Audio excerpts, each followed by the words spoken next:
My name is Martin Campostrini. I'm a digital developer at Roskilden Libraries in Denmark. And I work with digital literature. We have been working with digital literature for some years, 6 years.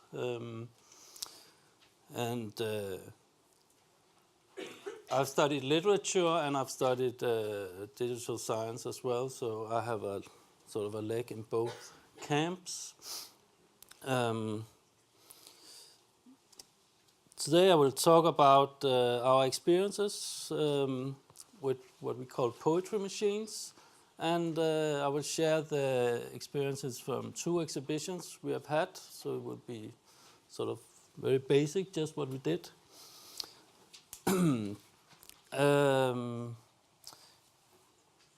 Yes. At the library we have been working intensely with digital literature for the last 6 years, and we have a physical space dedicated to digital literature, and we are cooperating in a series of projects. We are in a national advisory board about digital literature, and we are the leaders of an EU project with other European countries working with digital literature. And so this is an area that we feel is very important. We try to think of digital literature as just any other material that libraries should follow, should make accessible to the users, like we do with books and all other kinds of materials. And we are doing this because we believe it's an increasingly important field. And for the users, we believe that this kind of literature especially is important in the way that it can explain the digital revolution that is happening to the users. It gives new perspectives, as it says here, on the way that digitization has revolutionized our societies, our lives and relationships. And this goes for children as well. Children's lives has also been completely changed by digitization.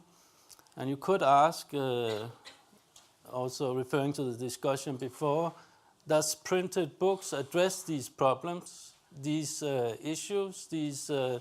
Does printed books help children to cope in a digitized world? Or maybe you could also say, is digital literature more adequate, better at addressing these problems? And if you say that, I might believe that digital literature is better at addressing digital problems.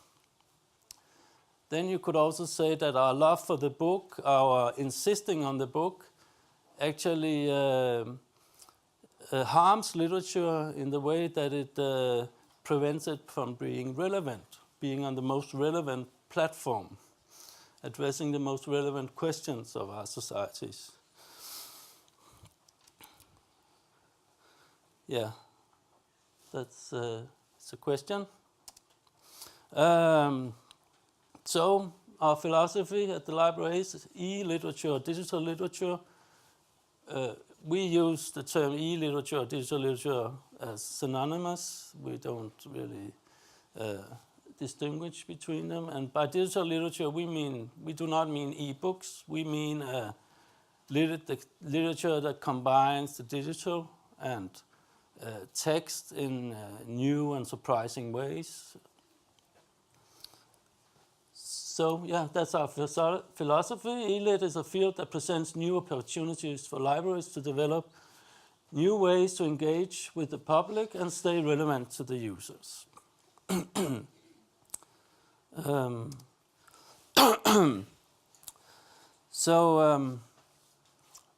I will go on to show what we have done so far at the library. We started in 2012 with a project where we started before. We researched the area and we decided we would make a poetry machine together with some developers at a university, and together with a writer we used half a year to think how could we make a library installation that would show to the public some of the qualities of digital literature. And the qualities could be something like you can be social around digital literature, you can use your body in digital literature, you can be co-creative in digital literature. These kind of things we would like to show to our audiences. So we created a poetry machine. I just skipped the slide, I will get back to that. And I would like to, can I not play this video? I have a video showing the machine as I couldn't bring it.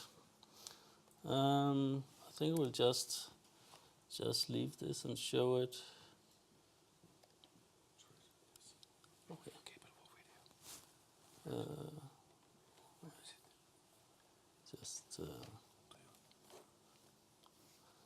Well, the sound isn't that important, actually. Okay. Yeah, it's just music, so it's supposed to be without words. So, can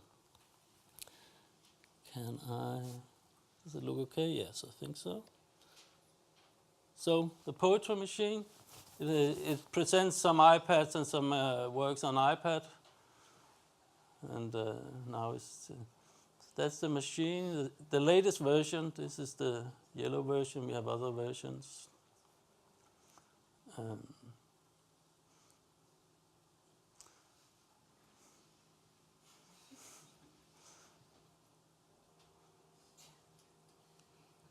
This is a colleague of mine.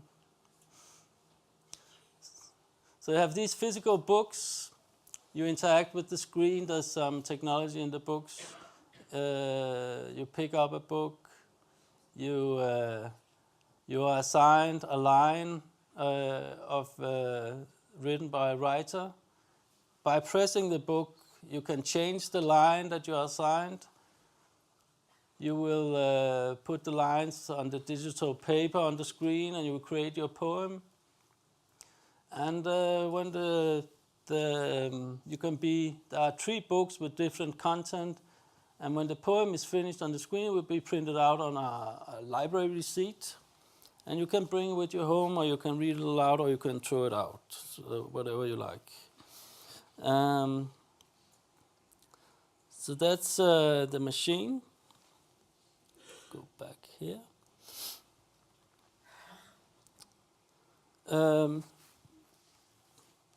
Now we go to something that's not a machine. Change of subject, maybe. This is just to compare. This is a book that was a collection of poems printed, I think it was last year or the year before. And it's by the author Peter Clement-Woodman, and it has some poetry in it. When this book came out, it was reviewed in all newspapers in Denmark. It had very good reviews. And it's addressed to poetry readers. There are not many of them in Denmark, so I guess maybe some libraries has bought it, and maybe it has a few readers as well. What's special about this book is that the poems are actually made by the machine. What's funny about that is that the machine pre-existed the book with 2 or 3 years, and thousands of people has used the machine.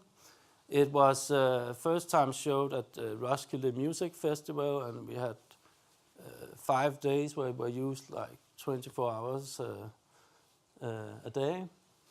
And so it has been very used. A lot of poetry has been made on the machine, and no paper has ever written about that.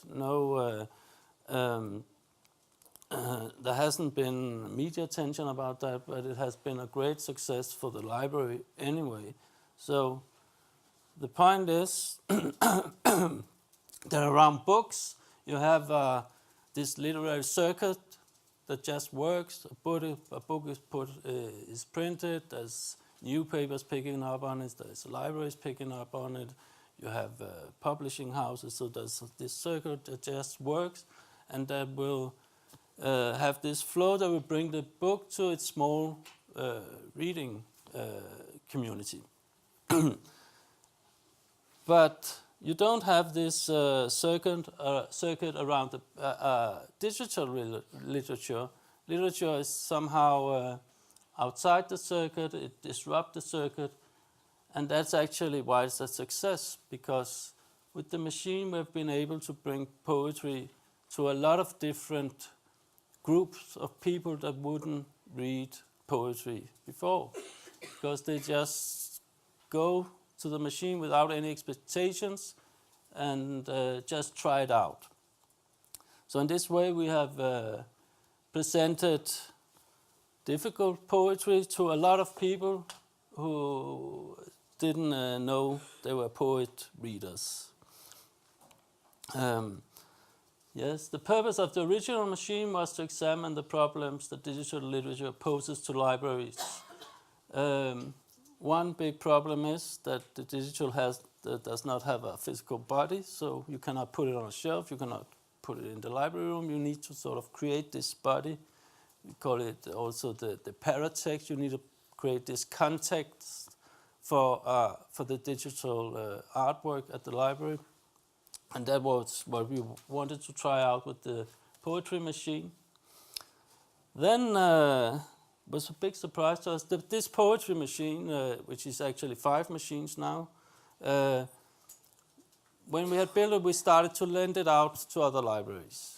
So we have this web page for libraries, and they book it for 5 weeks at a time. It will be transported to the libraries. And the first version took 2 hours to set up, and the newest version is like 8 minutes, so we have timed it. And it's very popular. It's touring Danish libraries. And we asked these libraries to send back pictures to us of where they put the machine and how it was used.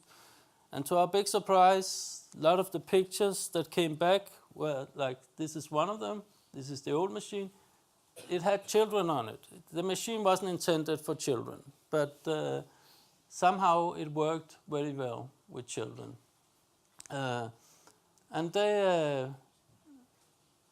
So that was a success, and we were very surprised that this machine could actually sort of promote poetry to children. There's another one.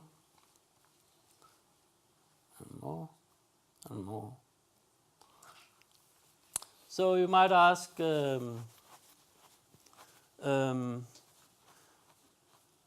is poetry in a machine better than a book on a shelf? I've said some of the things already. Well, we don't think actually it's a question of the digital versus the printed literature. The original machine was intended to show you have a book, the content of the book will display on a screen, you work with it, you get a receipt, so there's kind of a flow of text. But then afterwards, the text is also, the poems will be on a block, they will be on the author has made his own book out of the writing, so now it's also a book. The book is also, in Denmark, almost automatically a book will also be an e-book, so it's also in the National E-book Library. And the e-book can be read aloud, so you also have a sort of audio book. You have the blog, and you have, of course, the author doing live readings with the text. And you have, not yet, but in the next week, a library has hired some musicians at the library, so when you have made your poem with a machine, you can go to a musician and give him the poem, and they will make a song of it. So we're looking forward to see how that, if that's a success or not. The point is that it's not one kind of literature versus another. It's for the library, the question is how to support all this multitude of formats, how to prepare for it, and how to support it and help it to live.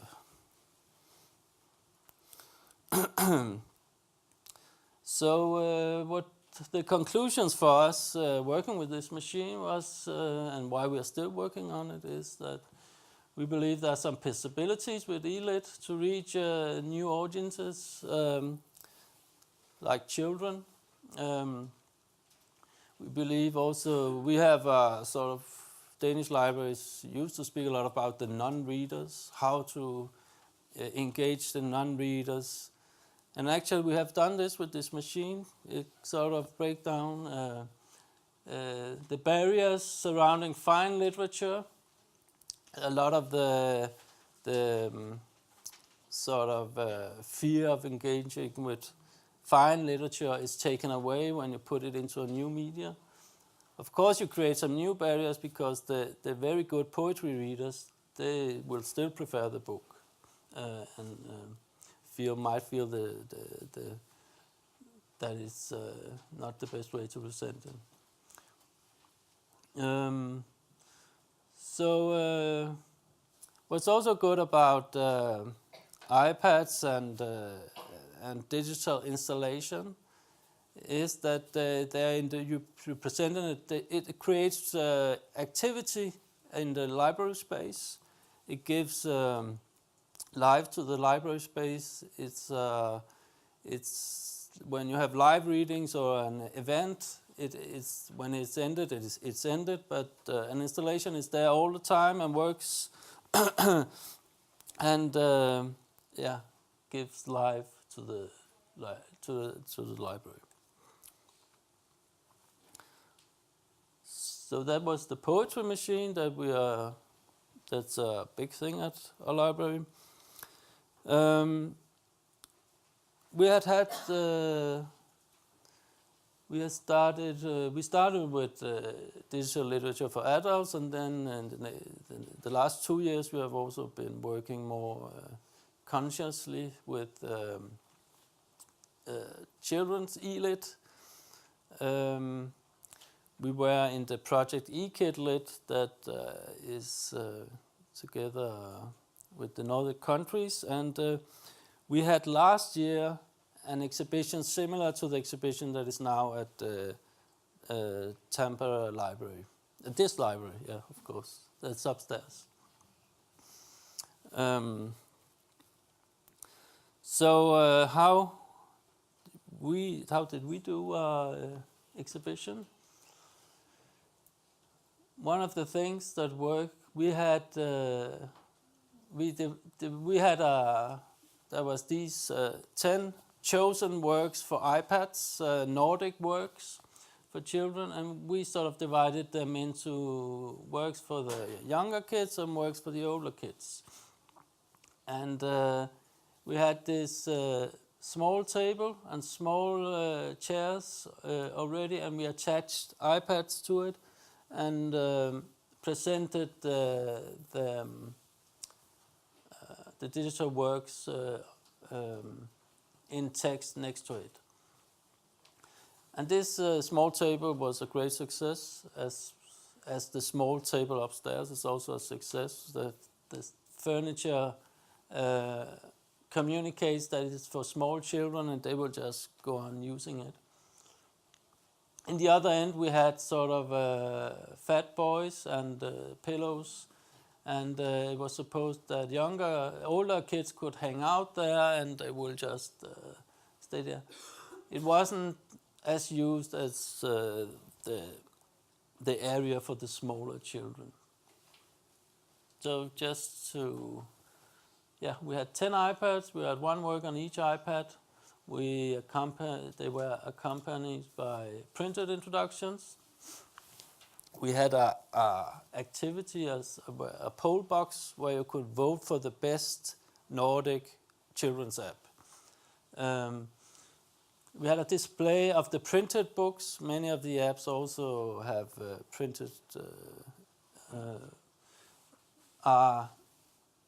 printed books as well. They are related. And we of course had some PR and descriptions descriptions on our homepage and so forth. And we had an event with a writer coming and telling about digital literature and his app, how he had made it, and he read aloud from it as well.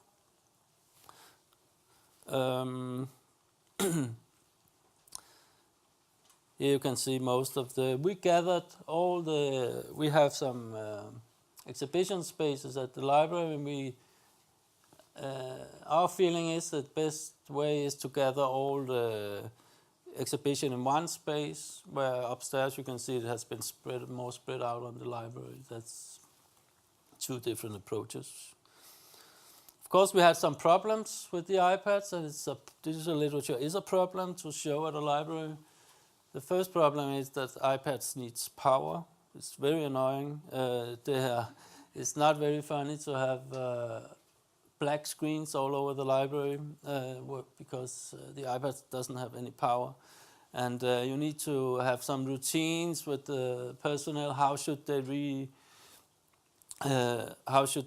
repower the pads? And that's just. And also, if it's not iPads, you might have power cables crossing the floor, and then you will have complaints from your colleagues. And so another problem is that Apple is a publisher. You need to get the apps from App Store, but they don't recognize themselves as publishers. They don't think of themselves as publishers. So you cannot call Apple and ask them questions. You cannot cooperate with Apple in any way, and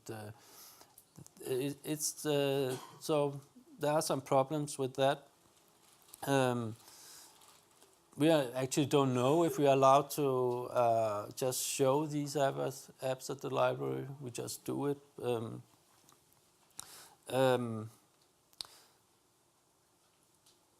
Then there's another problem with iPads. They're always obsolete. Every year there's a new iPad coming. So you will, over a longer period, you will experience that the iPad is too old for that app you want to show, or the app is too old, doesn't work on the newest iPad. And there's a lot of problems with that, with updates of the iPads as well.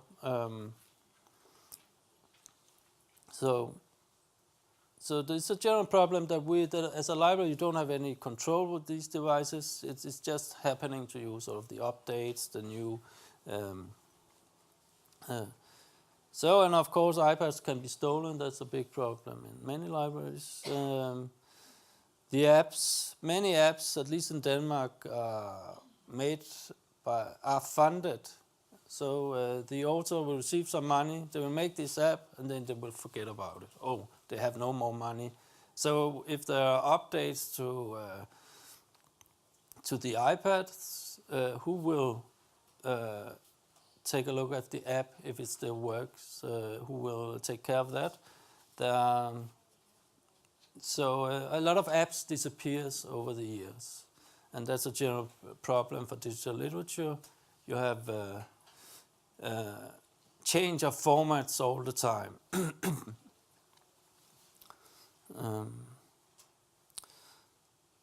And of course, apps are not easy to lend out.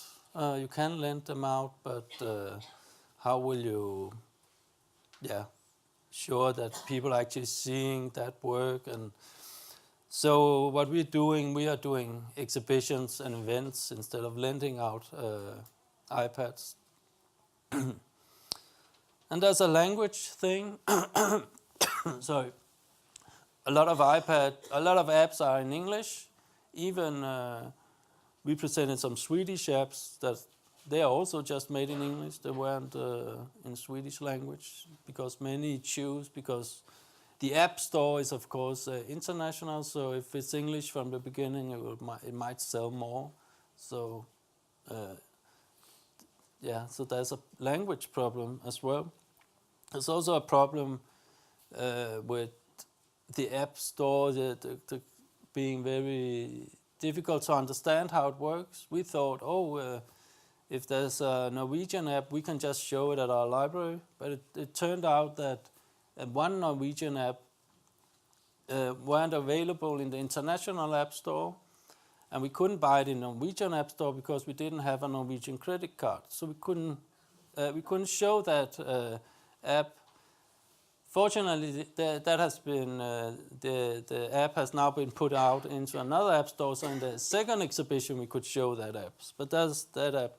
But there's a lot of strange. 2 minutes. Okay, that's a problem. Yeah, I will just go on. Yeah, the voting element. We had a sort of a polling box. Each children could vote for the best app, and we added that to sort of because we wanted the children to think a little bit about what they saw and how it worked, the app. And we were very surprised about the winner. Well, about 120 children voted, and the winner was, of course, the Mummy. Yeah, so good for you. But I didn't think it was the best. But anyway,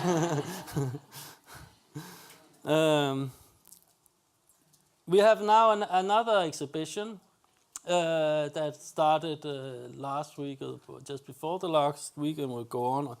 And this month, this exhibition is a cooperation with a writer called Camilla Hyppe and an illustrator called Rasmus Meisler, and they are presenting a new app called Nord with a Nordic theme. They only have a prototype by now, but we paid them to make an exhibition around this prototype, and they would like to engage with our with children and hear what their thoughts about the app before they finish it. So they made posters and showed drawings and told the story in an exhibition. And the exhibition had walls like this, and inside there was, you could go around and you could read the story, and in the middle you would have the prototype app showing this Nord app. All the schools in Roskilden have iPads for all children. Each child is handed out an iPad when they start in school. So we know that they have iPads, and we asked if there were any 6th grade classes that would like to come to the library, meet the authors, and hear about this iPad. And they worked, and there were a lot of classes that were interested. There's a big hunger for this kind of cooperation, we found out. And the classes worked with the app at home first, tried it out, came to the library, talked with the authors and the illustrators, and was shown, this is how it looks inside. We have this white cube that's pulsating white light, and here we have a touch screen, and on the touch screen there was a video interview with that the author and the illustrator had made, where they talk about the app. And there you have the app in an iPad scanner. So, and we added some what we call makerspace activities. We made a table where you could, we had drawings, you could draw, and you could write new stories to the characters in the app. So we tried to expand the universe of the app into some activities. There was in the app also this mythological figure called Völven, that is a witch that can foresee the future. And the app is about climate change and Nordic mythology. So in the exhibition, there's a place where you can write your visions for the future and attach it to a branch, a tree branch that represents the tree of life that's also in the iPad. So Okay. So this is some we had an iPad wall with 8 iPads. So we just finished.